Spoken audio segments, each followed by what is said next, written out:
Welcome back to the deep dive. Today we're tackling a subject that, well, it might seem rare, but it's actually surprisingly common and incredibly complex surgery during pregnancy. It really is. And the core issue, fundamentally, is that you're caring for two patients, not one, but two. The mother and the fetus. Right. And the baby's health is completely tied to the mother's well-being. It creates this unique set of challenges you just don't see elsewhere in surgery. And it's more common than you might think. Something like 7% of pregnancies involve a non-obstetric surgical issue. Yeah, and break that down further. Maybe 1 in 500 pregnancies will need an operation for something totally unrelated to the pregnancy itself.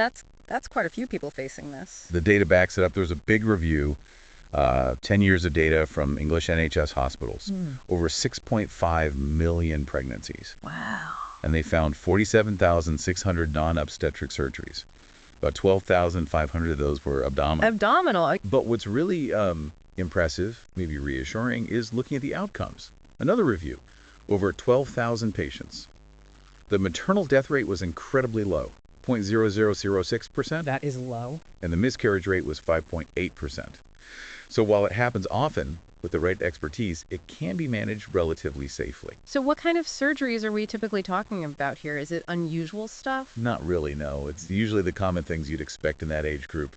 Acute appendicitis is a big one. Right. Symptomatic cholelithiasis, gallstone problems, basically. Perianal issues, hemorrhoids, fissures, soft tissue masses, breast masses, and unfortunately, trauma. So standard surgical problems, but in a completely non-standard situation. Exactly. And that's where the dilemmas kick in for the surgeons. First, how the disease presence can be, well, atypical. Normal pregnancy symptoms like nausea or abdominal pain can look a lot like a serious surgical issue. Making diagnosis really tough. Really tough. Right. Second, the body changes so much physiologically that standard diagnostic tests might not be reliable.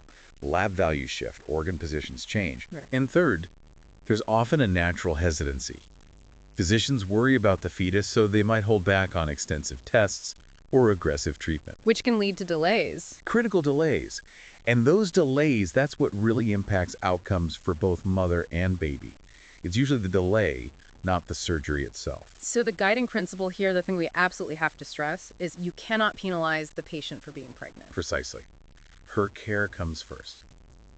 Because ultimately, the baby's health depends entirely on hers. You need a healthy mother for a healthy baby. It seems so obvious, but it's crucial. It is, and ideally you always have an obstetrician involved collaborating. But even if you don't, the general surgeon has to understand this principle. It's fundamental. And that's our mission today. We're going to really dive deep into the key points, the nuances for caring for pregnant patients needing non-obstetric surgery. We want you, our listener, to come away feeling you've got the kind of understanding an elite professional in this field would have. Absolutely. It requires that level of detailed knowledge. So let's start with the body itself. The physiological changes are just incredible, aren't they? Driven by hormones like progesterone and estrogen. It's a complete transformation. A hormonal symphony, as you said. And these hormones, primarily progesterone and estrogen, they impact nearly every single organ system. Which means? Which means significant deviations from what we consider normal lab values in non-pregnant individuals. This isn't just tweaking numbers, it's a fundamental shift. Clinicians have to know these changes to interpret results correctly and not mistake a normal pregnancy adaptation for pathology. This is foundational for that elite level of understanding. Okay, let's get into specifics. The gastrointestinal system. Beyond morning sickness, what's really going on? Always much more than nausea. Yeah. Mechanically, the diaphragm can push up maybe 4 centimeters. The lower chest wall actually widens up to 7 centimeters sometimes. So things are getting shifted around. Exactly. Yep. And that shift can mimic symptoms of heart or liver issues just from the physical displacement. Makes diagnosis tricky. And the hormones, how do they affect the gut specifically? This is key. Progesterone is high, seromodulin is lower. This leads to widespread smooth muscle relaxation. So everything slows down. Pretty much. Gastric tone decreases, motility slows, so gastric emptying takes longer. Implications for anesthesia, I imagine? Huge implications. Okay. Aspiration risk is higher. Then the lower esophageal sphincter tone decreases. Combine that with more intra-abdominal pressure from the uterus. Reflux, GERD, very common. Very common. And it continues down. Small bowel motility reduces, transit time increases. Nutrient absorption is mostly okay except iron. Iron absorption actually goes up because the body needs more. And the colon. Constipation. classic pregnancy complaint. It's due to increased sodium and water absorption in the colon, that decreased motility again, and just simple mechanical obstruction from the growing uterus. What about blood vessels in the gut? Portal venous pressure increases. This can dilate veins at the gastroesophageal junction, though usually only a problem if there are pre-existing varices. More commonly, it dilates hemorrhoidal veins, hence the prevalence of hemorrhoids. Okay, and the gallbladder. That comes up a lot in discussions about surgery and pregnancy. Why is it such a focus? Well, its function changes quite a bit. During the second and third trimesters, the gallbladder can literally double in volume. Double. Wow. And emptying is much slower. This combo, bigger volume, slower emptying, creates an environment where gallstones can form more easily. Biliary stasis. So more stones form. Potentially, yes. Routine ultrasounds might show stones in maybe up to 4% of pregnant patients, but only a fraction, about 1 in 1,000, actually develop symptoms. Interesting. So formation risk is up, but symptomatic disease isn't necessarily much higher than in non-pregnant women of the same age. Correct. Although the risk of forming stones does seem to increase with multi-parity having multiple pregnancies, but the rate of symptomatic disease is pretty similar. Yeah. It begs the question, is it the stasis, the altered bile composition from hormones, or both that tip the scale towards symptoms? Understanding that helps guide how we manage it. And the liver itself. Any changes there that could be misleading? Definitely. Some normal pregnancy changes can look a lot like liver disease. Spider angiomas, palmar erythema, those red spots, they happen because of higher estrogen. Okay. You also see lower albumin levels, higher cholesterol, higher alkaline phosphatase, higher fibrinogen, all things that could suggest liver problems. But what doesn't change? What helps tell the difference? Crucially, serum bilirubin and the main liver enzymes, the transaminases like AST and ALT, generally stay unchanged in a normal pregnancy. If those are up, that's a real red flag for actual liver pathology, not just a pregnancy effect. It's a key distinction for diagnosis. Moving to the cardiovascular system, the heart's clearly working much harder. How does it adapt? It's a massive adaptation. Peripheral vascular resistance drops because the blood vessels relax that smooth muscle relaxation again. Right. And cardiac output shoots up. As much as 50% higher in the first trimester. 50%? Wow. Initially, it's mostly increased stroke volume, the amount of blood pumped per beat. That's driven by increased plasma volume and more red blood cells. Later on, the mother's heart rate gradually increases too, adding to the output. But it doesn't just keep climbing, does it? I recall something about changes late in pregnancy. You're right, it's not linear. Late in pregnancy, around 36 to 40 weeks, cardiac output actually dips back down towards normal levels. Okay. But the really critical thing happens in the third trimester when the mother lies flat on her back supine. Ah, the vena cava compression. Exactly. The gravid uterus presses down on the inferior vena cava, the big vein returning blood from the lower body. It can compress it so much it almost completely blocks flow. Forcing blood through other routes. Right, through collateral channels. But it drastically reduces the blood returning to the heart, so cardiac output plummets in that position. What does this mean for blood pressure, especially, say, in an emergency or during anesthesia? Well, usually the body compensates with increased sympathetic tone to keep blood pressure up. But in maybe 10% of patients, that compensation isn't enough, leading to supine hypotensive syndrome. Where blood pressure drops just from lying down. Precisely. And this is super important during anesthesia induction. The anesthetic agents can blunt that sympathetic response, Making the drop much worse. potentially precipitous. That's why, especially in the third trimester or in a trauma situation, the patient must be positioned tilted to the left lateral decubitus. It relieves that calval compression, allows for accurate blood pressure assessment, and protects both mother and fetus. It's absolutely vital. Are there other physical signs related to these vascular changes that might cause confusion? Yes, sometimes you see inguinal swelling in the groin. It's due to varicose veins in the round ligament. Looking like a hernia. Often mistaken for one, yes. But it's usually just temporary, related to the hormonal and mechanical pressures of pregnancy, and it resolves postpartum. Still something to be aware of. Okay, breathing for 2. Oxygen needs go up. How does the respiratory system cope? It adapts significantly. Minute ventilation, the total air breathed per minute, increases by about 50%. 50% again. How? Mainly by increasing the tidal volume, the amount of air in each breath. And this seems directly driven by higher progesterone levels. Progesterone again. It does a lot. It also makes the brain's respiratory centers more sensitive to CO2, and it directly stimulates breathing. So what does this mean clinically? For blood gases, for the baby? It means the mother naturally breathes off more CO2. Her arterial CO2 levels, PaSO2, drop into the 27 to 32 millimeter Hg range late in pregnancy. Lower than normal non-pregnant levels? Right. And our arterial oxygen, PO2, tends to be a bit higher, around 104 to 108 millimeters Gg. The kidneys compensate to keep her pH normal. But that lower PO2 creates a steeper gradient between the fetus and the mother. Making it easier for the baby to get rid of CO2? Exactly. It facilitates CO2 transfer from the fetus to the mother. This is really critical when managing pregnant patients on ventilators. You have to account for this lower baseline CO2. And oxygen delivery itself, how is that optimized? Two key things happen. The mother's oxygen hemoglobin dissociation curve shifts to the right. Meaning hemoglobin releases oxygen more easily in the tissues. Correct. And fetal hemoglobin inherently has a higher affinity for oxygen than adult hemoglobin. So it grabs onto oxygen more readily. Yes. Together, these shifts significantly enhance oxygen transfer across the placenta to the fetus. It's a very efficient system. Interestingly, even though the diaphragm is pushed up, the total lung capacity only decreases by about 5%. What really changes is that the amount of air left after exhaling, normally functional residual capacity, decreases by about 20%.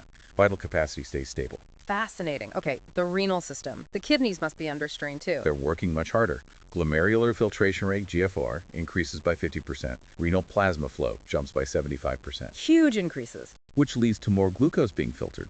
So seeing some glucose in the urine can be normal in pregnancy. It also means waste products are cleared faster. Blood urea nitrogen, BUN, drops by about 25% in the first trimester and stays low. Serum creatinine also falls. So a normal BUN or creatinine for a non-pregnant person might actually signal kidney issues in pregnancy.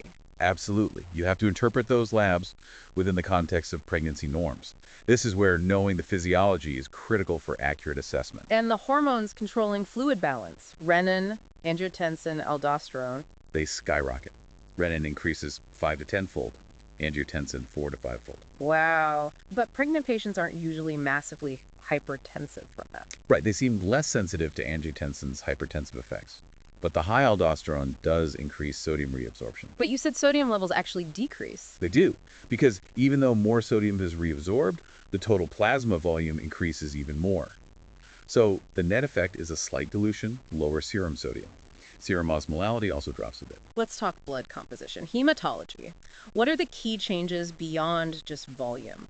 Well, alongside the increased plasma volume and red cell mass, the white blood cell count, the leukocytes, progressively rises throughout pregnancy. Important for infection diagnosis. Hugely important.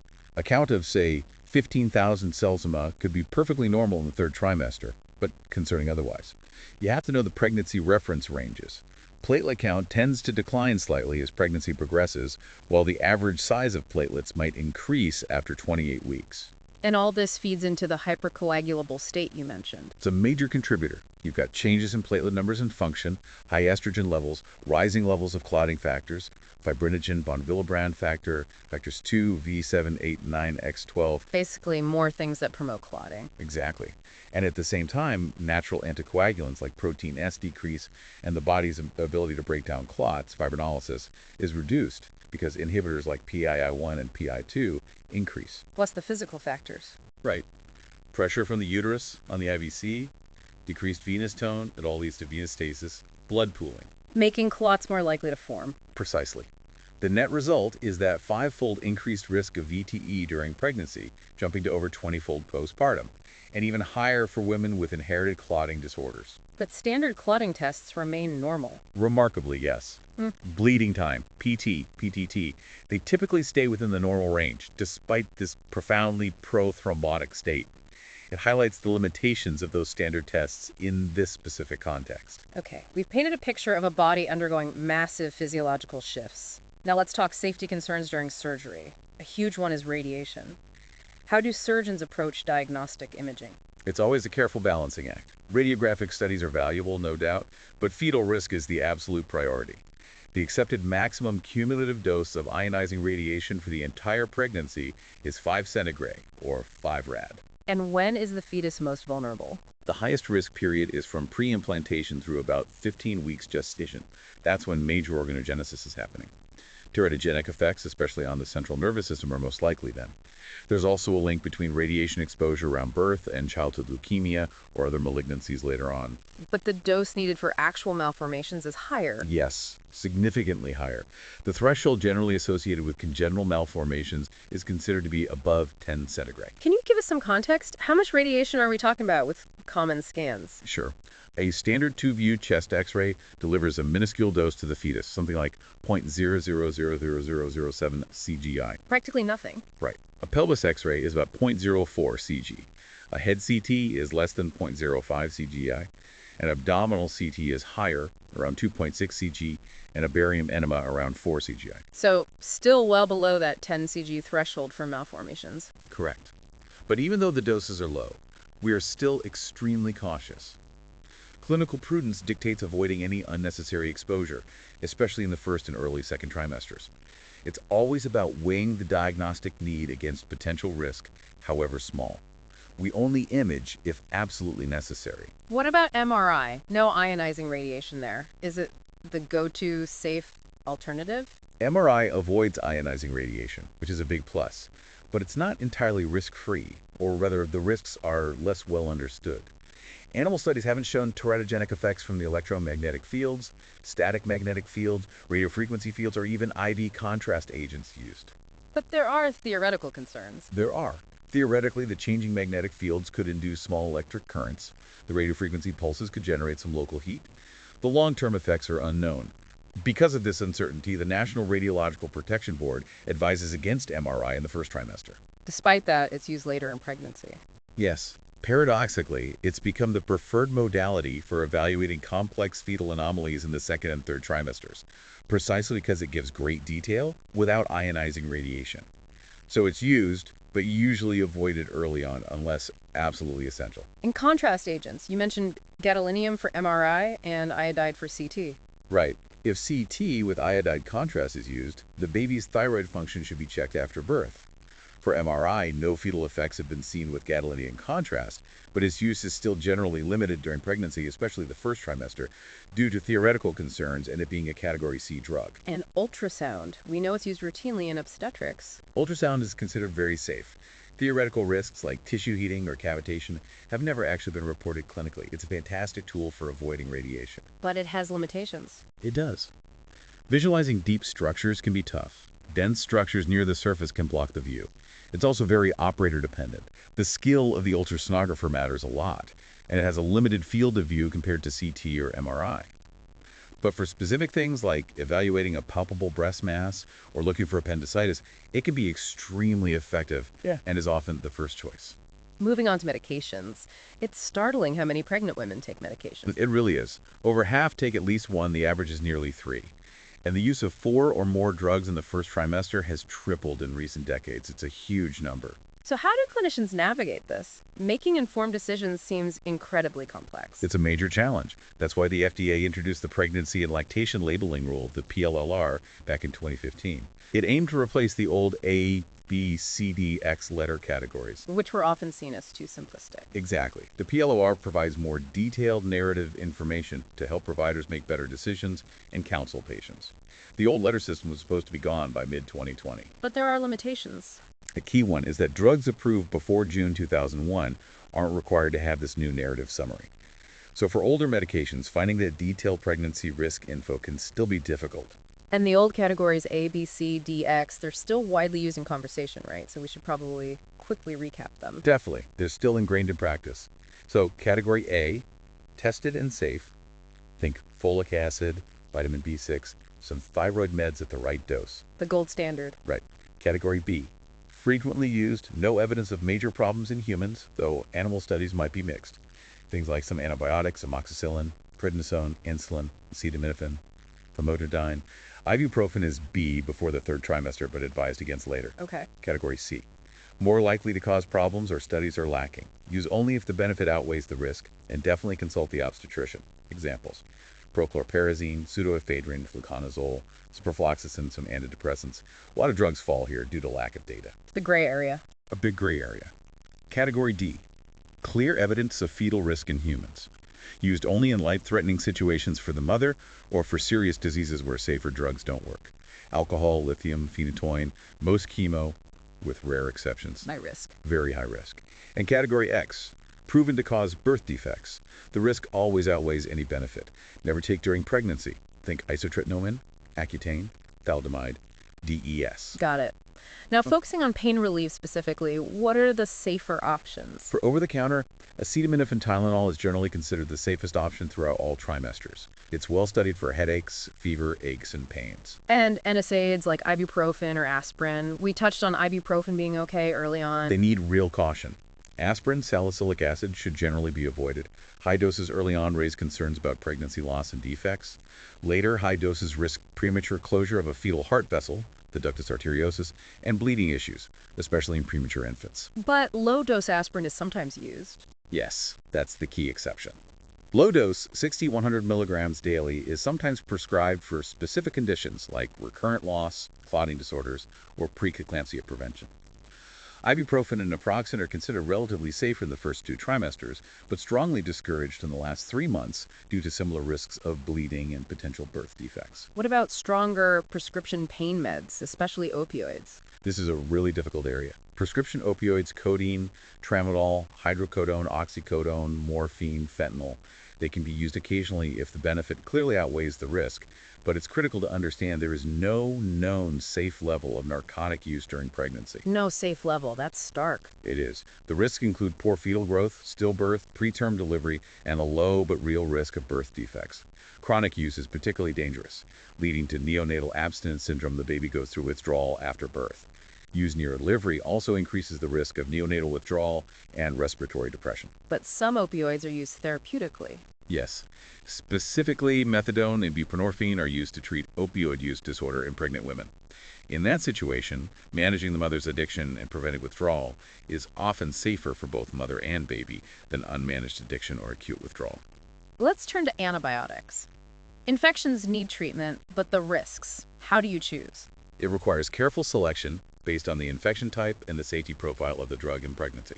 Let's break down the main classes. Aminoglycosides like gentamicin, tobramycin, amikacin, generally low risk, used commonly. The older ones, kanamycin and streptomycin, cause deafness, so they're avoided. Gentamicin has one case report linking it to defects, but larger studies haven't confirmed that. Kidney toxicity is a concern for the mother, less so documented for the fetus from maternal use. Tetracyclines, doxycycline, tetracycline, minocycline. These are generally avoided, especially after the first trimester. They deposit in developing teeth and bones, causing permanent staining and potentially slowing bone growth. There's also a rare but serious risk of fatty liver failure in the mother. While studies haven't clearly linked them to malformations, a small risk can't be ruled out. So, best to steer clear. Generally, yes. Metronidazole is a bit controversial. Some rare reports, but no consistent pattern of defects. The CDC says it's okay for certain infections, suggesting low risk, but the manufacturer advises against it in the first trimester for specific vaginal infections. So, requires careful consideration. Penicillins? Penicillin, ampicillin, amoxicillin, penicillin GV, piperacillin, widely used, considered very safe for the fetus. They do cross into amniotic fluid. Main maternal risk is allergy anaphylaxis, which could harm the fetus indirectly if severe. Generally not teratogenic. An important point. Pregnancy can speed up their elimination, so higher doses might be needed. Cephalosporins. Cephalosporins, 5 generations now. Very widely used. First and second generations are well studied and considered safe. Less data on the later generations, but they're generally assumed safe too. What about clindamycin? Clindamycin, a lincosamide. Teratogenic risk is undetermined due to limited data, but it's FDA category B, used safely in the second trimester for bacterial vaginosis. Macrolides, like azithromycin. Macrolides, like azithromycin. Lots of data, no increased risk of anomalies seen. Considered safe. Sulfonamides, like Bactrim, trimethoprim, sulfamethoxazole. Sulfonamides, especially TMPSM, associated with increased risk of several malformations, neural tube defects, cardiovascular, urinary tract, oral clefts, clubfoot, mainly due to trimethoprim interfering with folic acid. Folic acid supplementation might help if given early enough. Also risk of kernicterus in the newborn. Generally avoided. Fluoroquinolones, ciprofloxacin. Fluoroquinolone, ciprofloxacin, levofloxacin, etc. Human studies haven't shown an increased risk of malformations overall, though no specific pattern in reported defects. Cipro is the most studied, generally assumed safe if needed, but animal studies showed cartilage damage, so they're usually avoided in the first trimester if safer alternatives exist. And vancomycin? Vancomycin and clindamycin, again as another gram-positive agent, are considered safe. No studies link them to malformations or adverse events. So, you see, it's complex. Lots of nuances, some unknowns. It really boils down to picking the most appropriate drug for the specific infection while minimizing any potential risk to the pregnancy. Consultation is key. Absolutely. Now, given that hypercoagulable state, managing clotting risks is crucial. What about antithrombotic agents, anticoagulants, and antiplatelets? Critical area. Let's start with anticoagulants. The preferred agent now is low molecular weight heparin, LMWH, like enoxaparin. It's category B. It's largely replaced unfractionated heparin, UFH, which is category C. Both are safe because they don't cross the placenta. UFH might have a slightly higher risk of maternal bone loss, though. Okay, LMWH is preferred. Yes. Then there's daniparoid, a heparinoid. Theoretically safe, doesn't cross the placenta or go into breast milk. Used mainly if there's heparin intolerance or heparin-induced thrombocytopenia, HIT. And the big one to avoid? Coumadin, warfarin, absolutely contraindicated. Category D crosses the placenta, anticoagulates the fetus, linked to miscarriage, prematurity, low birth weight, neurodevelopmental issues, fetal bleeding, and major birth defects, especially with first trimester exposure. So almost never used. Almost never. Very select investigational use with newer mechanical heart valves at lower targets, but extremely rare. It is okay postpartum and during breastfeeding, though. What about the newer oral anticoagulants? Or The OACs, factor XAN inhibitors. Very limited data in pregnancy, mostly case reports. The concern is they might cross the placenta, posing unknown risks, so generally avoided. Fondaparinux, Arixtra, which is related, is class B and doesn't cross the placenta. It's the choice if there are severe reactions to heparin and a poroid. No adverse outcomes reported in over 120 women. Other direct thrombin inhibitors aren't licensed for pregnancy use due to lack of safety data. Okay, shifting to antiplatelet agents, aspirin. Aspirin. Higher doses, over 100 milligram, are category D and generally contraindicated due to teratogenicity risks and fetal toxicity, like premature closure of the ductus arteriosus. But low-dose aspirin, 60 to 100 milligrams, category C, is considered relatively safe and is recommended by AHA for pregnant patients with mechanical or bioprosthetic heart valves in the second and third trimesters, and sometimes even earlier. And clopidogrel.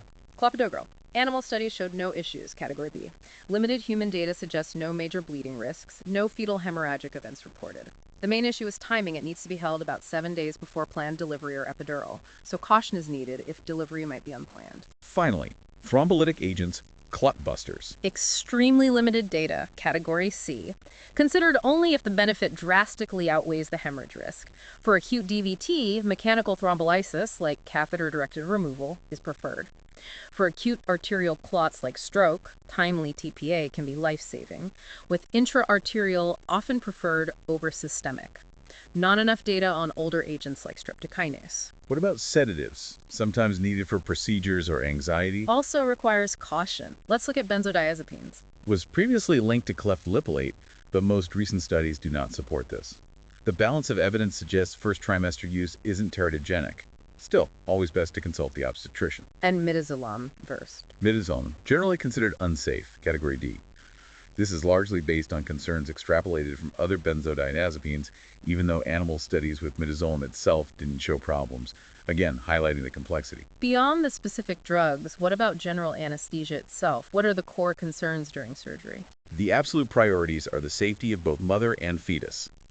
The fetus can be affected in several ways: direct exposure to anesthetic agents that might be teratogenic, the risk of triggering preterm labor, and indirect effects from how anesthesia changes the mother's physiology. Indirect effects like Causing fetal hypoxemia or asphyxia. This could happen if the mother becomes hypotensive or hypoxic, if she's hyperventilated, which alters CO2 transfer, or if anesthetic agents cross the placenta and affect the fetal brain or heart. So direct drug effects and indirect physiological effects, which are more common. Most fetal effects seem to be indirect, stemming from those maternal physiological changes, blood pressure drops, reduced oxygen delivery, altered blood flow due to anesthetics or blood loss. The most profound impact comes from anything that decreases uterine blood flow or the oxygen content of that blood. And uterine circulation is particularly vulnerable. Yes, critically so. Unlike other vital organs, the uterus doesn't autoregulate its blood flow. It passively receives flow based on maternal pressure. And in the third trimester, it's receiving almost 10% of the mother's total cardiac output. Maintaining that flow is paramount. So how do anesthesiologists manage maternal blood pressure to protect that flow? You mentioned standard vasopressors might not work well on uterine vessels. Right. Drugs like dopamine or epinephrine raise systemic pressure but might not improve uterine flow much. Alpha agonists like phenylephrine or metaraminol seem more effective at maintaining maternal pressure and preventing fetal acidosis. But often, simple maneuvers are even better for uterine flow. Giving fluid boluses, Trendelenburg position, head down, compression stockings, leg elevation. These improve venous return and thus uterine perfusion. What about the big fear, does anesthesia itself cause spontaneous abortion or birth defects? That's a major concern, and the picture isn't perfectly clear. Many animal studies show teratogenic effects from anesthetics, but translating that definitively to humans is difficult. For a defect to occur, exposure needs to happen during that critical window of organ formation, mainly the first trimester. Which is why delaying surgery is often preferred. Exactly. Delaying semi-elective procedures until after the first trimester may reduce that theoretical risk. However, large surveys have shown increased rates of miscarriage, growth restriction, and low birth weight in women needing surgery during pregnancy. But is it the anesthesia, the surgery, or the underlying illness causing that? That's the million-dollar question. Those studies often lack details on why the surgery was needed. So it's unclear how much is due to the anesthetic, the surgical stress, or the severity of the disease itself. Interestingly, fetal surgery performed later in pregnancy hasn't shown specific adverse neurodevelopmental effects, though long-term data is limited. And the PANDA trial in young children found no significant long-term issues from a single anesthetic exposure. So, taking all this into account, when is the best time for surgery? It's a hierarchy based on urgency. Definitely wait. Delay until at least 6 weeks postpartum when physiology is back to normal. Okay. Emergent procedures. Maternal life takes absolute priority. Surgery happens immediately with an experienced anesthesiologist tailoring techniques for both mother and fetus. Makes sense. Semi-elective procedures. Try to delay until after the first trimester if safe. But this is highly individualized. Sometimes waiting allows the underlying disease to worsen, which could be more harmful than the operative risk. And a trimester. Second trimester. Generally the safest window for non-emergent procedures. Organogenesis is complete, so minimal risk of anesthetic-induced malformation or miscarriage. Highest risk for preterm labor. Surgery is done if necessary, but with heightened awareness and monitoring for contractions. Which emphasizes the need for consultation and monitoring. Absolutely non-negotiable. Consultation with obstetrics, maybe perinatology, is essential. They help determine optimal fetal monitoring, manage perioperative care, and diagnose and treat potential preterm labor.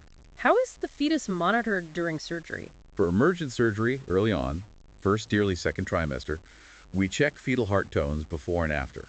Later, in the late second and third trimester, when the fetus is viable, we aim for continuous intraoperative monitoring. If possible, maybe even transvaginal ultrasound if the surgery is abdominal. And if significant blood loss is expected. Definitely continuous monitoring then. Even if continuous monitoring isn't feasible during the procedure, fetal heart rate and uterine activity using a tachometer are monitored before and after. What about managing pain after surgery? What are the specific considerations? Post-op pain control needs close attention. NSAIDs are out. Remember the risk of closing the ductus arteriosus prematurely. Right, no ibuprofen. Correct. Acetaminophen is a good option now. Morphine and fentanyl are also used when IV is needed, though morphine can cause more nausea. A PCA pump patient-controlled analgesia is often excellent. It gives the patient control while having a low incidence of maternal respiratory depression and minimal drug transfer to the fetus. And oral narcotics afterwards. Oral narcotics like oxycodone, hydrocodone, codeine are generally considered safe in moderation for short-term post-op pain.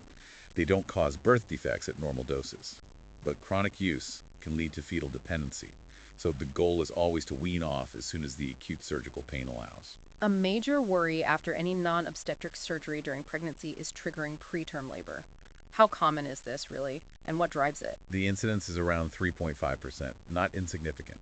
The biggest predictors of risk seem to be how far along the pregnancy is, later gestation carries higher risk, and the severity of the underlying problem that needed surgery. Does the type of surgery matter? Yes. Intraperitoneal surgeries. Operations inside the abdominal cavity, especially those involving inflammation, are most likely to lead to postoperative contractions and labor. You mentioned earlier that delaying treatment can be harmful. Does delaying increase the risk of preterm labor specifically? It appears so. Studies have shown a clear link between the time from symptom onset to surgery and the likelihood of preterm contractions. Delay seems to increase the risk, probably because the underlying disease process gets worse.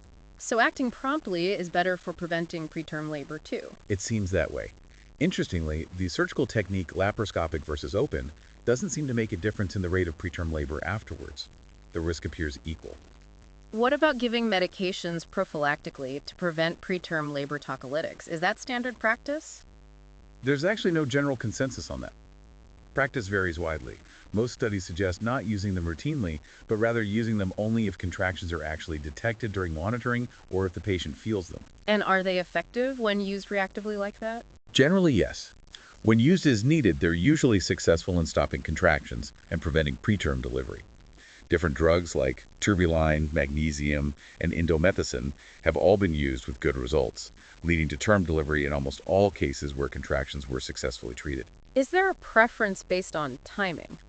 A reasonable approach might be indomethacin for contractions before 32 weeks, and maybe terbutaline first line after 32 weeks. But ultimately, the decision about whether to use prophylactic tocolysis at all is very individualized, based on gestational age and the specific disease. Abdominal pain is so common in pregnancy. Differentiating normal aches from a surgical emergency sounds like a massive challenge. It's one of the biggest clinical challenges we face in this field. The normal physiological changes, the shifting organs due to the growing uterus, it all changes how an intra-abdominal problem might present itself. Pain location might be different, symptoms might be masked. And sometimes the woman might not even realize she's pregnant early on. Exactly, adding another layer of complexity.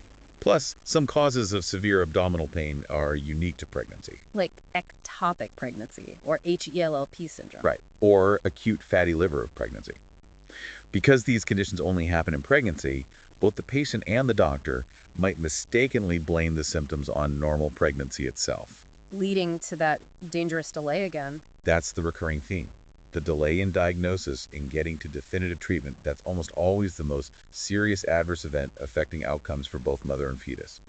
It's rarely the treatment itself, but the delay and the severity of the underlying problem. Getting this right is paramount for achieving that elite level of care.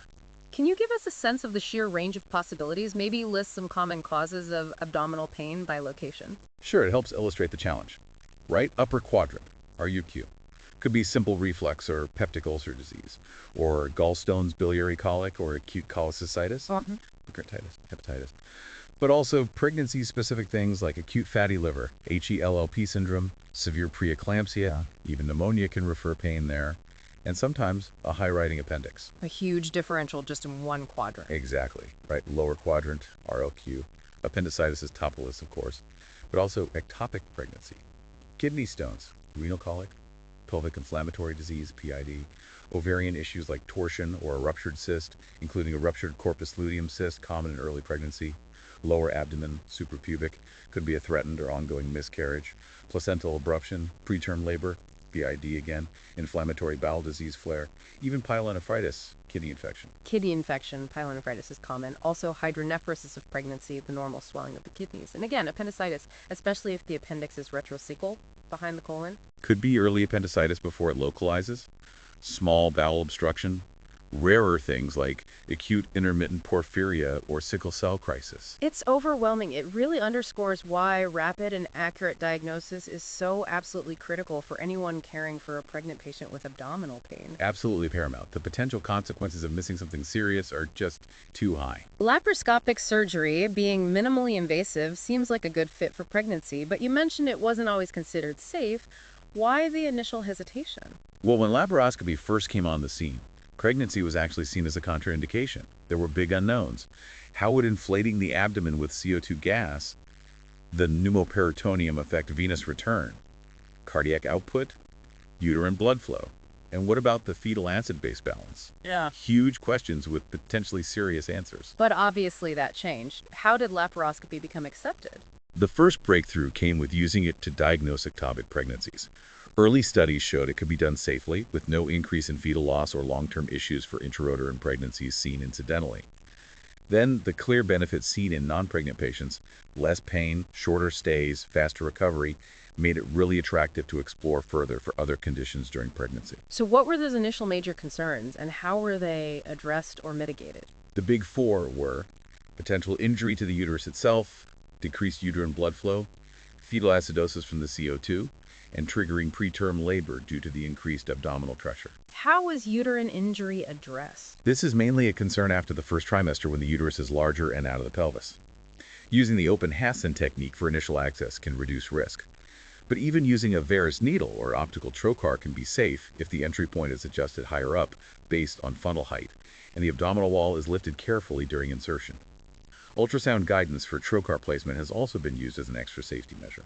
What about decreased uterine blood flow? Is that still a major worry? It remains a theoretical concern. But we know pregnant women experience significant increases in intra-abdominal pressure normally, like during coughing or straining, Valsalva, suggesting the uterus can tolerate some pressure changes.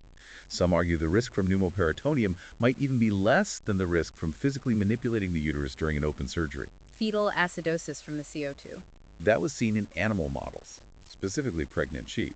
But importantly, it was shown to be reversible by carefully managing the mother's ventilation to maintain a slight respiratory alkalosis, essentially helping her blow off the extra CO2. And preterm labor. Large comparative studies looking at both laparoscopic and open surgeries for various conditions found no significant difference in the rates of preterm labor or delivery complications between the two techniques. So based on all this experience and research, guidelines have evolved. What are the key recommendations now from groups like SAGES? Yes. The Society of American Gastrointestinal and Endoscopic Surgeons, SAGES, has updated guidelines, and they're really important for practice.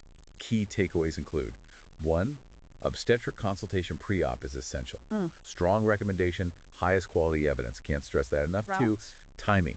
If you can safely wait, the second trimester is ideal because fetal risk is lowest. But laparoscopy can be done safely in any trimester if clinically indicated. Again, strong recommendation, high quality evidence. Good to know it's an option throughout if needed. 3. Preventing clots, VTE. Pneumoperitoneum increases venous stasis, and pregnancy is already hypercoagulable. So, use pneumatic compression devices on the legs. And after the first trimester, position the patient tilted to the left lateral decubitus, to take pressure off the vena cava. Strong recommendation, moderate evidence. You sense monitoring. Monitoring, absolutely critical. Monitor fetal status, uterine activity, and maternal end-tidal CO2, and potentially arterial blood gases. Strong recommendation, high quality evidence. Radiation. 5. Radiation. If you might need intraoperative cholangiography, x-rays of the bile ducts, shield the uterus with lead, use fluoroscopy sparingly, strong recommendation, moderate evidence. How to get access safely. 6. Abdominal access. Open, Hassan, varus needle, or optical trocar are all acceptable if done by experienced surgeons, and the entry site location is adjusted based on fundal height. This is a weaker recommendation, moderate evidence, but reflects common safe practice. And the pressure inside? 7. Pneumoperitoneum pressure. Keeping CO2 pressure between 10 and 15 mm Hg is generally safe, adjusting based on the patient's physiology. Strong recommendation, high quality evidence. Can you elaborate on adjusting trocar placement? That seems key with the growing uterus. Essential. Standard trocar positions just won't work as the uterus gets bigger. You need to move entry points higher, subumbilical, or even subcostal. Using an angled camera, 30-degree scope for example, helps see around the uterus. And the access technique, Tassin versus varus. Both have been used safely and effectively, provided the site is adjusted and the abdominal wall is lifted during insertion. Ultrasound guidance can add another layer of safety. The overriding principle, regardless of technique, is to minimize any manipulation of the uterus itself. What if, despite precautions, the uterus is accidentally injured during laparoscopy? If it's a simple puncture or small defect, just closing it with an absorbable suture is usually enough. You'd monitor the patient closely afterwards, possibly using indomethacin as a tocolytic if contractions occur, but it generally doesn't lead to preterm delivery. If there's any concern about damage to the fetus or placenta, though, an immediate obstetric consult with an ultrasound is mandatory. So, boiling it down, what are the main pros and cons of laparoscopy versus open surgery in pregnancy? Okay, let's summarize. Advantages of laparoscopy. Yeah. Less fetal depression due to lower post-op narcotic needs, lower rates of wound infection and hernia, less post-op maternal breathing issues, hypoventilation, less direct manipulation of the uterus, faster recovery for the mother, and less risk of bowel sluggishness. Elias. Sounds pretty good. Disadvantages. Risk of uterine injury during trocar placement, though low with precautions. The theoretical concern about decreased uterine blood flow, potential risk of preterm labor from increased pressure, though studies show it's similar to open, potential for fetal acidosis from CO2 absorption, manageable, and sometimes the view can be obscured by the large uterus itself. Okay, that's a clear comparison. Correct. Let's shift focus now to a specific issue. Breast masses during pregnancy. How does pregnancy complicate things here? It complicates things significantly. The breasts undergo dramatic changes during pregnancy, and lactation hormonal surges cause engorgement, rapid cell growth, increased blood flow. All these normal changes make it harder to feel lumps accurately during a physical exam, and they make imaging studies, like mammograms, much harder to interpret. So benign changes can mask something serious. Exactly. And while most breast lumps found during this time are benign, maybe 80% distinguishing them from cancer is the crucial challenge. What's the formal definition of pregnancy-associated breast cancer, or PBC? PBC is defined as breast cancer, diagnosed during pregnancy or within the first year after delivery. We're seeing it more often, partly because women are delaying childbirth into their 30s and 40s, an age when breast cancer risk naturally starts to rise anyway. The overall incidence is roughly 1 in 3,000 pregnancies. Diagnosing it must be tough with all those physiological changes. What's the key takeaway for women and their doctors? It is tough. Engorgement and density can hide masses or make benign lumps feel suspicious. You see things like galactocyles, milk-filled cysts, mastitis, abscesses, fibroadenomas, normal hyperplasia. But the absolute critical message, the thing everyone needs to remember, is this. Any palpable breast mass that persists for 4 weeks or longer needs a full evaluation. Don't just assume it's a pregnancy change if it sticks around. So how do you get a clear answer when the tissue is so changed? What's the workup? Imaging is definitely harder. Can be done with shielding, minimal fetal risk, but the increased breast density makes it much less sensitive, lots of false negatives. So its usefulness is limited, especially on its own. Ultrasound. Ultrasonography, often the first step. It's safe, can be done alone or with mammography. It's very good, about 97% accurate at telling solid lumps from cysts, and it's excellent for guiding biopsies. What about MRI? Breast MRI. Highly sensitive, but not very specific, meaning it picks up a lot of things that aren't cancer. While it avoids ionizing radiation, there are those theoretical concerns about heating and cavitation from the magnetic fields. Plus, the gadolinium contrast used as category C crosses the placenta and causes fetal issues in rats. So given that ultrasound and biopsy are reliable, MRI is not currently recommended for routine breast imaging in pregnancy. So biopsy is still the gold standard for diagnosis. Core biopsy. Yes, this is the most appropriate way to get a tissue diagnosis during pregnancy. The main risks are bleeding, hematoma, because the breasts are more vascular, and potentially a milk fistula if the woman is lactating. How are those risks managed? Hematoma risk is minimized with a good pressure dressing after the biopsy. Milk fistula risk can be reduced by having the woman temporarily stop breastfeeding for a few days beforehand and empty the breast right before the procedure. If done postpartum, sometimes a short course of bromocriptine is given pre-biopsy to suppress milk production. Is fine needle aspiration, FNA, an option? Fine needle aspiration, FNA. Yes, it can be a reliable alternative, especially to avoid a larger biopsy or general anesthesia. It's done safely with ultrasound guidance under local anesthetic.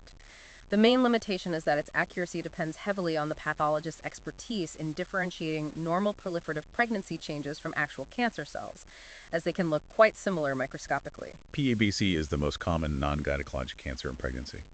How does it usually show up? Typically as a painless, palpable lump or mass. Sometimes there might be nipple discharge. There's also evidence suggesting it might be more common in women with a genetic predisposition, like BRCA1 or BRCA2 mutations. Pathologically, it's usually ductal carcinoma, just like in non-pregnant women, making up 75–90% of cases. We keep coming back to delays in diagnosis. How does that play out with PABC? Delays are common, unfortunately, though things have improved. Older studies show delays averaging almost 6 months. More recent data suggests it's closer to 1 to 2 months now. Which is still significant. Very significant. Given a typical tumor doubling time of around 130 days, even a 1-month delay increases the risk of lymph node metastasis by about 0.9%. A 6-month delay increases it by over 5%.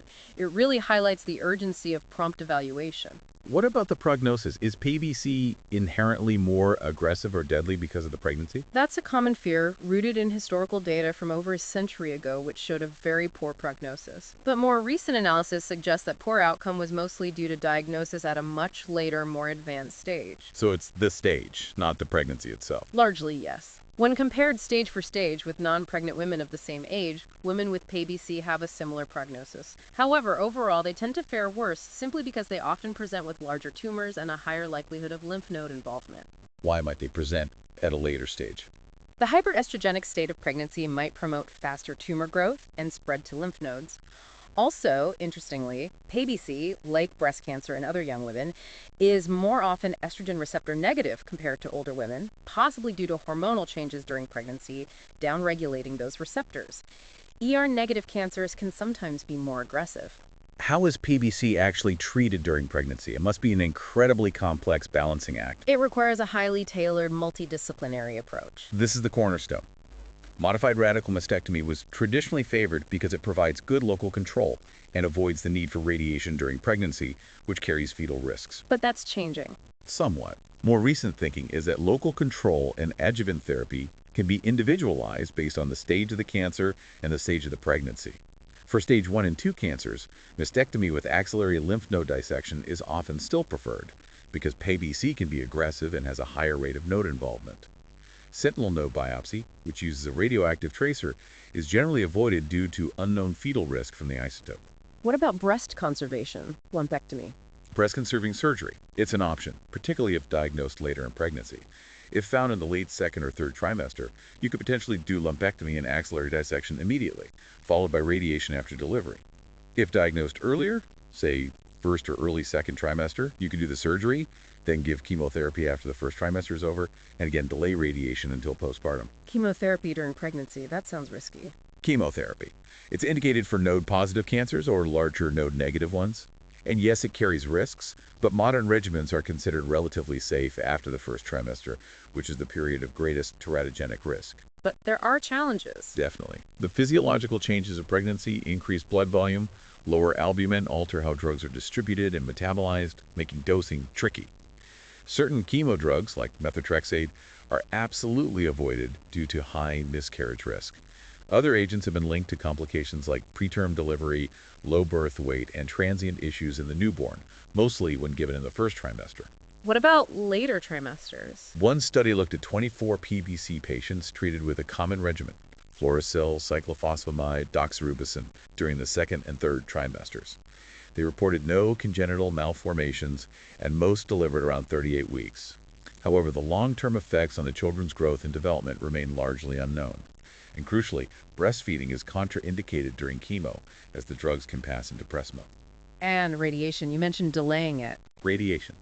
Generally not given during pregnancy. The risk of teratogenesis and inducing childhood cancers is considered too high. Fetal cells are most sensitive early on, up to 15 weeks. Exposure over 1 gray has a high chance of fetal death. Even with shielding, scatter radiation from a standard 50 gray therapeutic course delivers a significant dose to the fetus. While there are rare case reports of healthy babies born after maternal radiation, it's just not recommended. What about terminating the pregnancy to allow for unrestricted cancer treatment? Elective termination. This is no longer routinely recommended. Studies have shown no improvement in maternal survival compared to continuing the pregnancy with tailored treatment.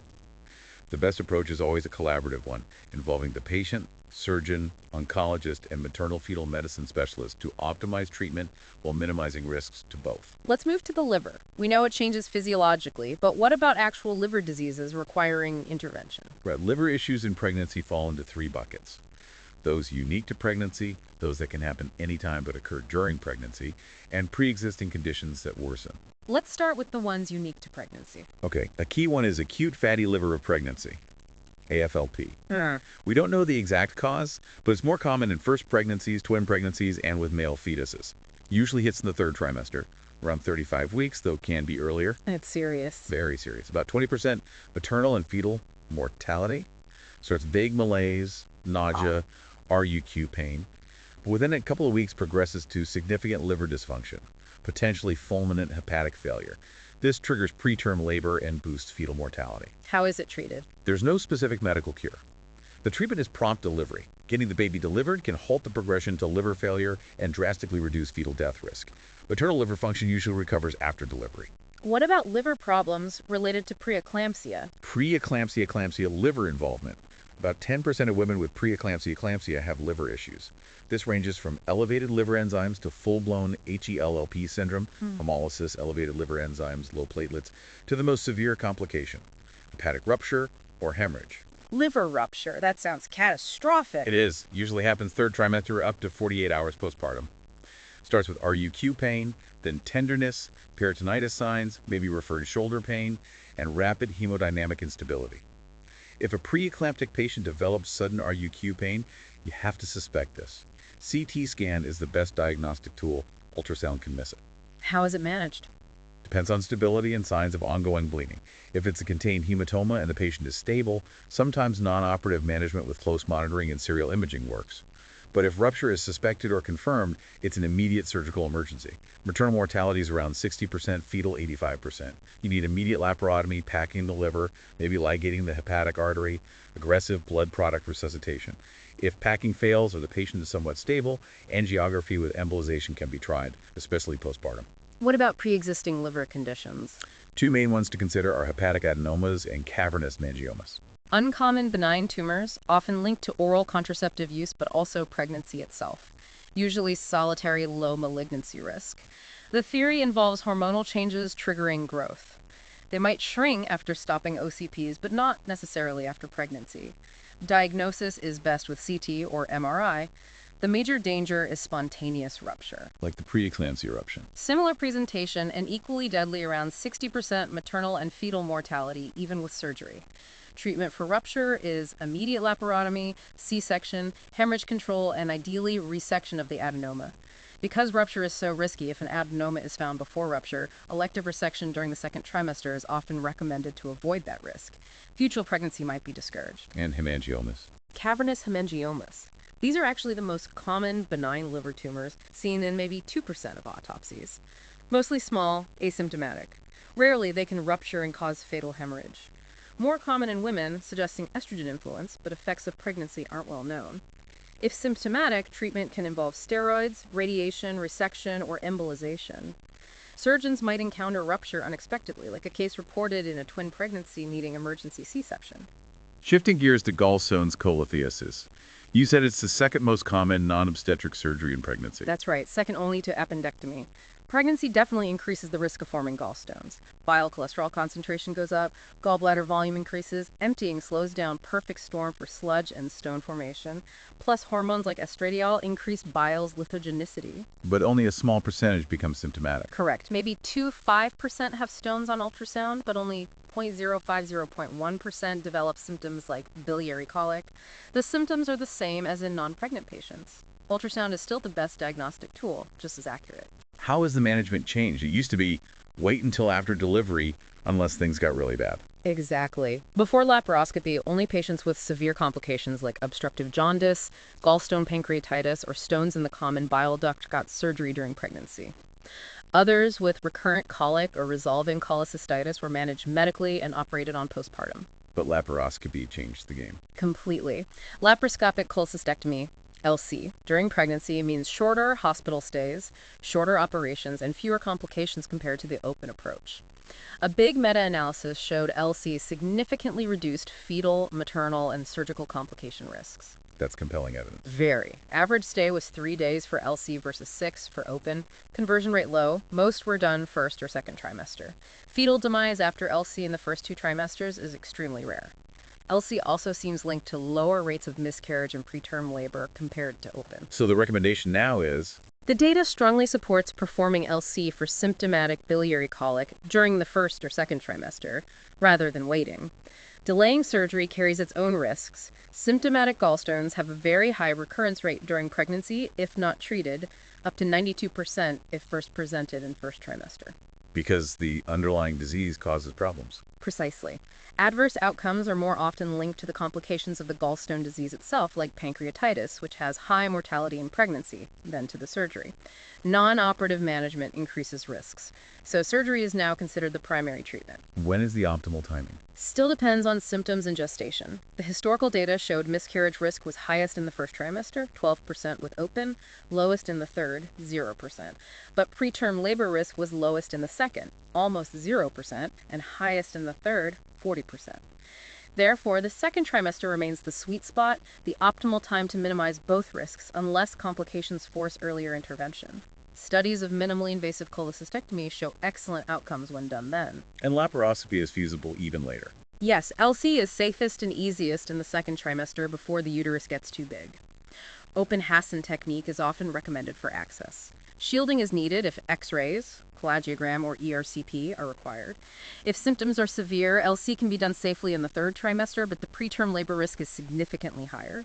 Small series show that if preterm labor occurs post-op, it can often be managed successfully with tocolytics, leading to term delivery. Let's touch on endocrine diseases. Adrenal issues first. Pheochromocytomas. Rare but dangerous. Extremely dangerous if missed during pregnancy. These tumors secrete catecholamines, causing hypertension. They often follow the rule of 10% outside the adrenals, 10% bilateral, 10% malignant, 10% familial. Why so dangerous in pregnancy? Undiagnosed, the maternal mortality postpartum can be over 50%, fetal mortality also over 50%. The highest risk is during labor and the first 48 hours postpartum. You have to be suspicious in any patient with severe or paroxysmal hypertension, especially if it looks like preeclampsia but lacks proteinuria or unexplained postpartum fever. But diagnosis helps dramatically. Hugely. With diagnosis and proper treatment, maternal mortality drops near zero, fetal mortality to around 15%. Diagnosis is via elevated urine catecholamines. MEG scans are avoided due to potential fetal exposure. When is surgery done? Ideally, reception before 20 weeks gestation. The uterus is smaller, miscarriage risk lower. If diagnosed later, it's often medical management first, then combined C-section and tumor resection. Preoperative medical management, alpha blockade, maybe beta blockade. Safety isn't fully established in pregnancy, requiring careful consultation with maternal fetal medicine specialists. Laparoscopic resection seems safe based on recent studies. Okay, thyroid disease. Very common. How is it managed? 3 main categories: hypothyroidism, hyperthyroidism, and thyroid cancer. Affects about 2.5% of pregnancies. Many are asymptomatic. Diagnosis starts with TSH level. Treatment is levothyroxine, aiming for a TSH below 2.5 MUL, with frequent monitoring and dose adjustments. Hyperthyroidism. Hyperthyroidism affects 0.4%. Sometimes it's temporary gestational thyrotoxicosis caused by high HCG levels stimulating the thyroid, usually resolves by 20 weeks. Most persistent cases are Graves' disease. Treated medically with cyanamides, propylthiouracil usually preferred in first trimester, then methimazole. Iodides avoided except maybe right before surgery. Surgery, subtotal thyroidectomy, is rare only for high drug doses, allergy noncompliance, or large goiters causing compression. If needed, surgery is done in the second trimester before 24 weeks after prepping with beta blockers and potassium iodide. Radioactive iodine is absolutely contraindicated. And thyroid cancer. Thyroid cancer. Nodules might be more common, but cancer itself isn't. Workup is standard, ultrasound and FNA biopsy. If cancer is found, surgery is recommended during the second trimester, before 24 weeks. If found later, surgery can often be safely postponed until after delivery. The study showed pregnant women undergoing thyroid parathyroid surgery had higher complication rates than non-pregnant controls, so it's not without risk. Post-op radioactive iodine therapy must wait until after delivery. Moving down, small bowel disease. Obstructions. Intestinal obstruction is the third most common non-obstetric surgical emergency in pregnancy, after appendicitis and cholecystitis. Incidence is maybe 1 in 1,500 to 1 in 17,000 pregnancies, usually second or third trimester. Main cause. Adhesions from prior surgery account for over half the cases. Volvulus, twisting, intussusception, malignancy, hernia are other causes, though hernia is less common as the uterus pushes bowel out of the pelvis. How do symptoms present? Is it tricky like appendicitis? Symptoms are pretty much the same as non-pregnant. The triad of abdominal pain, usually colicky, mid-abdomen, vomiting, and obstipation. Can't pass stool or gas. Nausea vomiting happens in 80%, but since that's common in early pregnancy, persistence or late onset is key. Distension can be hard to judge due to the uterus. Diagnosis relies on serial exams and plain x-rays. What's the treatment approach? More aggressive due to pregnancy. Initial management is the same. NG tube decompression, IV fluids. But yes, the threshold for surgery is much lower. If the patient doesn't improve significantly within 6 to 8 hours, you go to the OR laparotomy or laparoscopy before bowel perforation or necrosis happens. Why the urgency? Because the stakes are incredibly high. Maternal mortality can reach 6-20% with complications like sepsis. Fetal loss is 26-50%. You absolutely cannot afford to wait for strangulation. This aggressive approach is vital. Any particularly nasty specific condition? Midgut volvulus, dreaded diagnosis. Can happen postpartum, too. Often linked to prior surgery, but can be spontaneous. There's even a report of maternal death from this after bariatric surgery. High index of suspicion and early exploration are key if diagnosis is unclear. Okay. Appendix, colon, rectal disease. Let's start with the big one, appendicitis. Still the most common. Yes, acute appendicitis remains the most frequent non-obstetric surgical emergency in pregnancy. About 1 in 100, 1,500 pregnancies. Occurs pretty evenly across trimesters, maybe slightly more in the second. And diagnosis is still tricky. Still very tricky. Nausea, vomiting, abdominal pain, slightly elevated white count, all can be normal pregnancy signs. What happens if diagnosis is delayed? The perforation rate increases by about 10%, and perforation is devastating. Fetal mortality jumps from maybe 1.5% with simple appendicitis to 35% with perforation. Preterm labor delivery rates also shoot up dramatically, from maybe 13% to as high as 40%. Time is critical. What about the idea that the appendix moves up? Does that hold true? That's the classic teaching from Baer back in 1932. Appendix moves up and rotates counterclockwise. But a more recent study, Murad, 2000, looked at 45 pregnant patients and found RLQ pain was the most common symptom regardless of trimester, over 80% in all three. So while the position might change slightly, the pain often doesn't migrate as much as previously thought. Regardless, appendicitis must be considered for any right-sided abdominal pain in pregnancy. What's the treatment pathway? And how do you balance diagnostic certainty with the risk of delay? Treatment is emergent appendectomy. Historically, because perforation was so bad, a high negative appendectomy rate, 33%, was accepted operating even if unsure. But that's changed. Yes, because we now know even a negative appendectomy carries risks. A recent large study showed fetal loss around 4% and preterm delivery around 10%, not much lower than complicated appendicitis. So there's a strong push for better diagnostic accuracy before operating. How do we get that accuracy? Ultrasound is often the first step. If it's positive, that's usually diagnostic. If it's negative or inconclusive, MRI without contrast is the preferred next step. CT is an option if MRI isn't available, but radiation risk is a factor. An open versus laparoscopic appendectomy? What's the current thinking? The debate continues. Open proponents argue the incision isn't much bigger and you avoid pneumoperitoneum risks. Laparoscopy proponents argue it allows better visualization, especially if the appendix is moved up, and less uterine manipulation. What do guidelines say? SAGES says laparoscopic appendectomy can be done safely. Moderate evidence. But the data isn't strong enough yet to call it the procedure of choice. Weak evidence. Most studies show it's safe and effective, with low preterm labor and no fetal demise. What's not an option is non-operative management with antibiotics alone that hasn't been validated in pregnancy and carries higher risks. Accurate diagnosis first, then likely surgery. And port placement needs adjustment. Definitely. Based on uterine size. Early on, maybe supraumbilical midline. Later, entry needs to be higher, maybe 3-4 centimeters above the fundus. Visual guides exist to help plan this. Any other colon rectal issues to mention? Colonic pseudoobstruction, Ogilvie syndrome. Functional obstruction, massive cecal dilation. About 10% occur postpartum. Neostigmine works in non-pregnant patients, but safety in pregnancy unknown. Okay, postpartum. Colonoscopic decompression can work postpartum. Surgery only if perforation suspected. Let's move into vascular disease. Rare but critical issues. Absolutely. Two main ones to highlight. Ruptured splenic artery aneurysm, SAs. Extremely rare, extremely deadly in pregnancy. Maybe 100 reported cases, very few survivors. Usually ruptures in third trimester, often misdiagnosed. Maternal mortality, 75%. Fetal, 95%. Factors include portal pressure changes, high splenic artery flow, arterial wall weakening. Multiparity seems a risk factor. Survival often relies on a two-stage rupture tamponated by the lesser sac.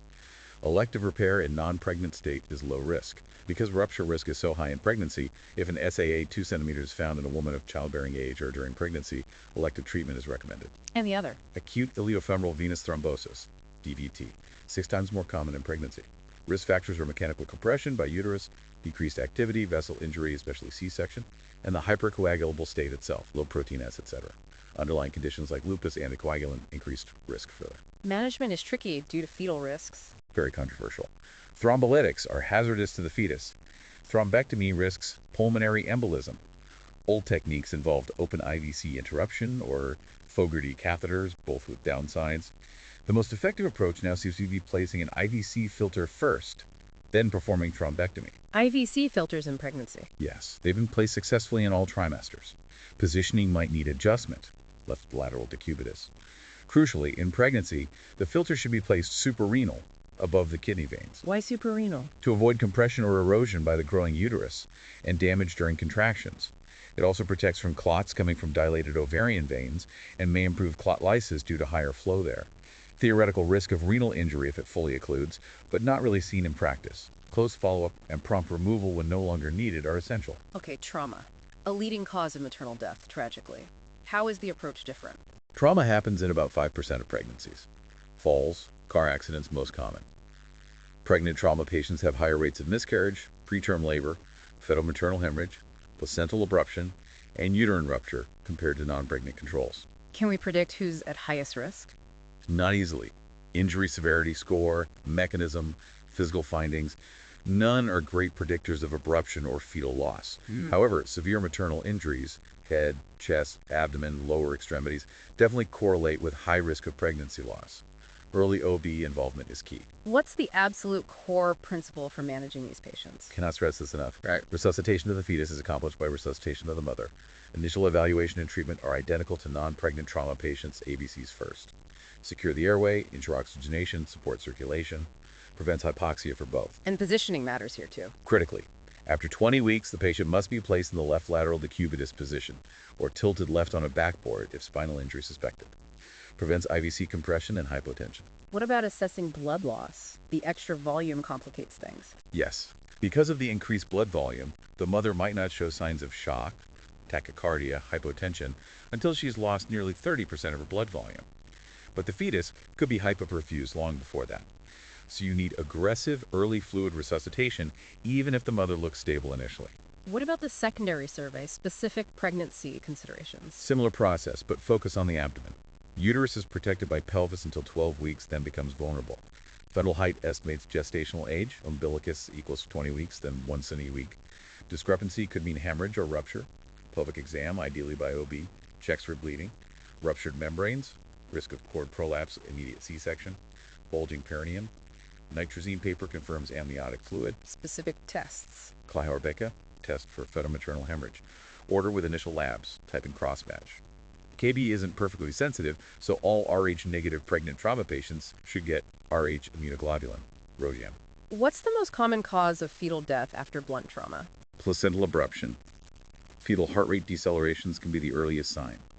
Monitor the uterus for contractions, tenderness, signs of rupture or abruption.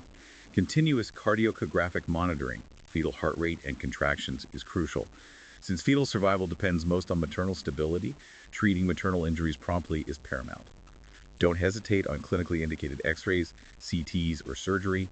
Imaging might even pick up fetal injuries like fractures. What about penetrating trauma, gunshots, stabbings? Maternal death is less common here, 5%. Visceral injury rate is lower too, 16, 38%, 80, 90% non-pregnant. Could the uterus shield other organs? But fetal injury is high, up to 70%, and fetal death is common, 40, 70%, from direct injury or preterm labor. What influences injury severity? Bullet velocity matters. Low velocity might dissipate energy in the thick uterine wall early on. High velocity causes more damage. As pregnancy progresses, location is key, determining maternal organ injury and direct fetal injury. Similar principles to non-pregnant, but individualized with early OB input. Options include exploration, lavage, supraumbilical, laparoscopy, CT, local wound exploration, observation. When is an emergency C-section indicated in trauma? Several scenarios trigger an emergency cesarean delivery, ECCD. Maternal cardiac arrest after 4 minutes of unsuccessful CPR. Fetal compromise, distress in a stable mother if the fetus is viable. obvious impending maternal death, when the gravid uterus physically prevents necessary trauma surgery on the mother. Can I help the mother too? Potentially, yes. Delivering the baby removes the aortocuval compression, which can significantly boost maternal cardiac output and improve resuscitation chances. What are the survival stats for ECCD? Reported rates are up to 72% maternal and 45% fetal survival if done after 25 weeks. If fetal heart tones are absent before ECCD, fetal survival is basically zero. If heart tones are present and gestation is equals 26 weeks, fetal survival chance is around 75%. The absolute best chance for an intact infant is C-section within 5 minutes of maternal arrest. A review showed 70% survival for infants delivered within 5 minutes, and all survivors were neurologically normal. Time is absolutely critical. Let's discuss controlling major hemorrhage, particularly obstetric hemorrhage. How do general surgeons get involved? They're often called to assist the obstetric team during massive hemorrhage or for planned high-risk deliveries. Obstetric hemorrhage is the leading cause of maternal morbidity and mortality globally, and unfortunately, rates have been rising in the U.S. Why the increase? A major driver is the increasing incidence of abnormal placentation morbidly adherent placenta, MAP. This is where the placenta grows too deeply into or even through the uterine wall. Like placenta accreta, incurta procreta. Exactly. These conditions dramatically increase the risk of catastrophic hemorrhage at delivery.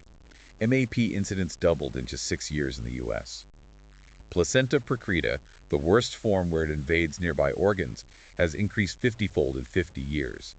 This necessitates complex, multidisciplinary approaches. What are the traditional surgical methods for controlling this kind of bleeding? Traditional options include ligating the hypogastric internal iliac arteries, or the uterine arteries, and ultimately rapid hysterectomy. Hypogastric artery ligation aims to reduce pulse pressure to the uterus, but it's successful less than half the time, especially if the bladder is involved, likely due to extensive collateral blood flow. Temporary clamping of the aorta can be used as an adjunct if needed. Are there newer, less invasive options emerging? Yes, resuscitative endovascular balloon occlusion of the aorta, RBBOA, is a key one.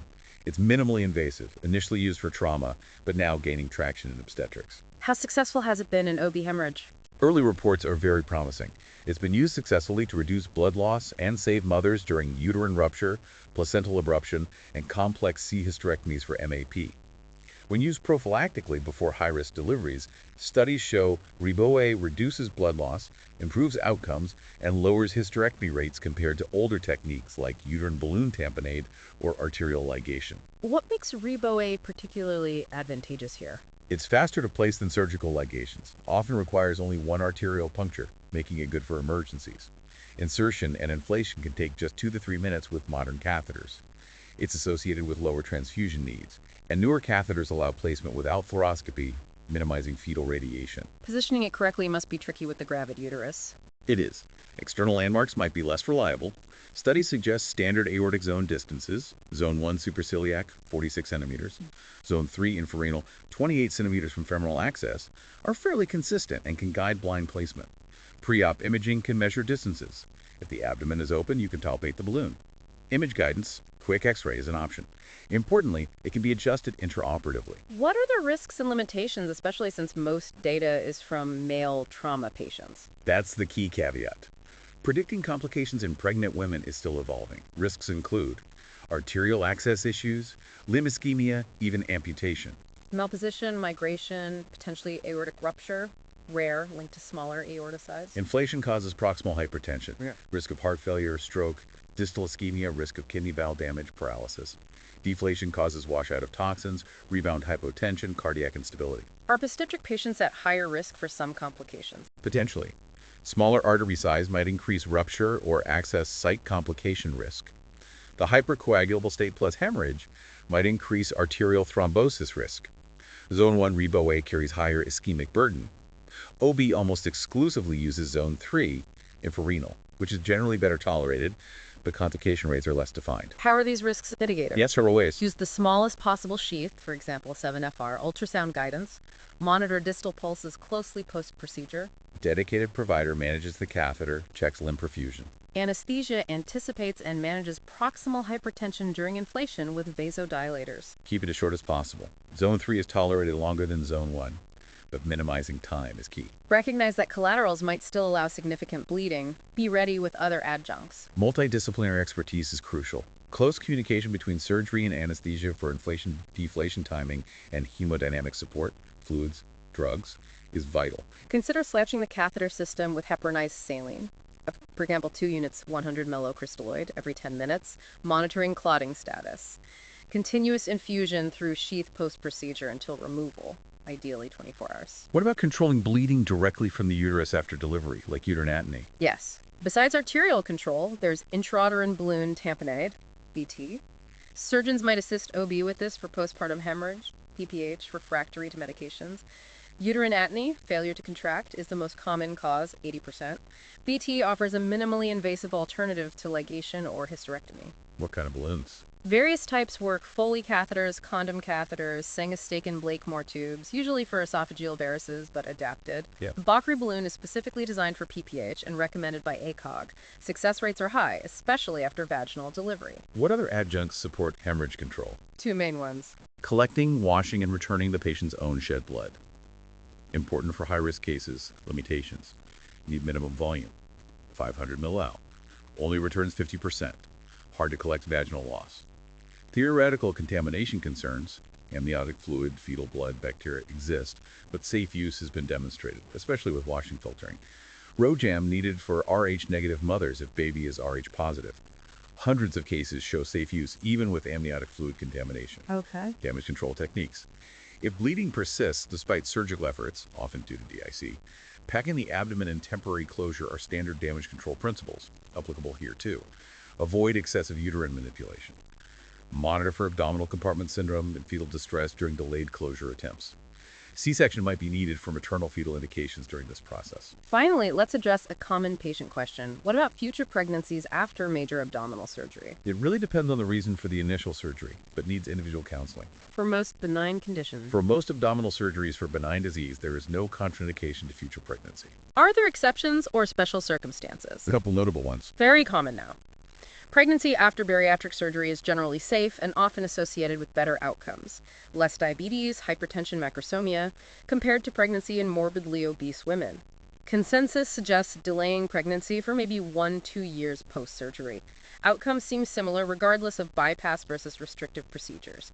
Key is ongoing nutritional monitoring and supplementation. Vitamins B12, iron, folate, maybe protein. Gastric bands may need deflation. And IPAA surgery for ulcerative colitis. Ileal pouchinal anastomosis, IPA.